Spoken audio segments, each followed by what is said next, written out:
This video about the new Marklin Turntable was produced by Marklin, but in German, so we attempted to freely translate it for you in English so that you can get a first impression of this new turntable, for which we had to wait a long time. Hope you enjoy it.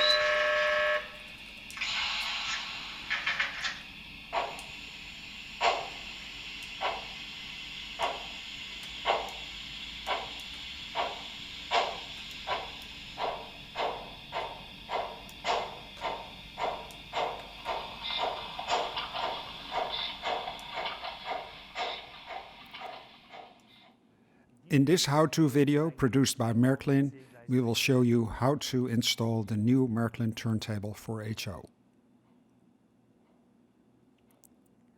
Here she is, the new Marklin turntable. There are a few things you have to watch for when you install this, and we're going to show that to you in this video.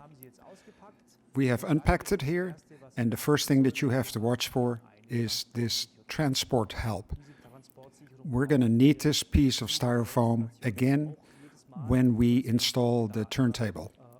So pay close attention and keep this piece. We're taking it out, and now we can pick up the turntable and take it out of the package. Well, this is what it looks like. This turntable has 30 segments, and in the package you get 6 pieces of track. Everything is divided in 12-degree parts. The dimensions are about 378 millimeters, which is 14/7/8 of an inch. The bridge itself is 10/3/8 of an inch. You'll need about 1.5 inches of depth to build it in, and the circle needs to be about 11/3/8 of an inch big. If you want to take one of these edges pieces out, you have to just pull it out carefully and then put in a new piece of track and just click it into place. The turntable is ready to build in, but before you build it in, you have to do a few things.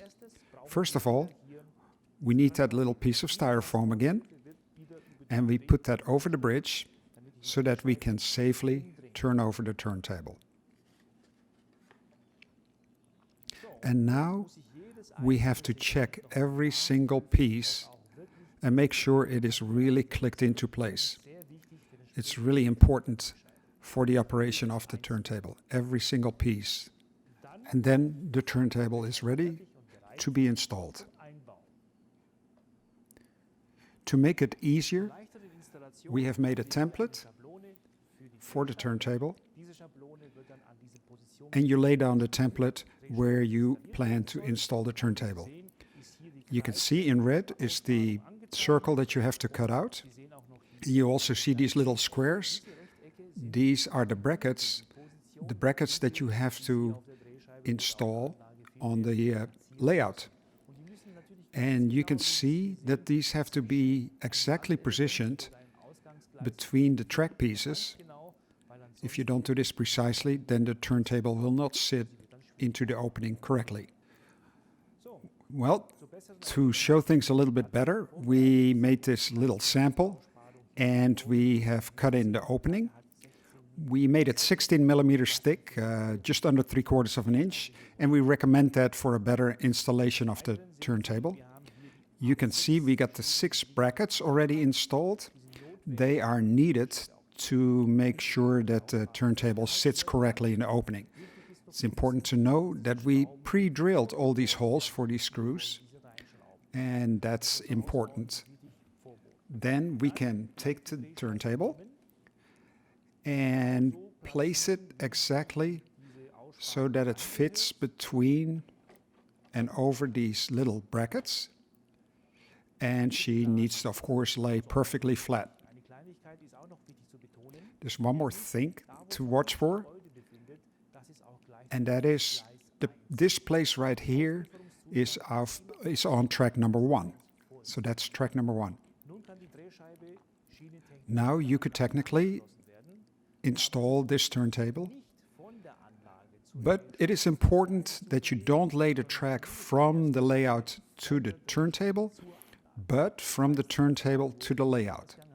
So in a perfect world, you click the track to the turntable first and screw that down, and then you can connect all the other track pieces to that.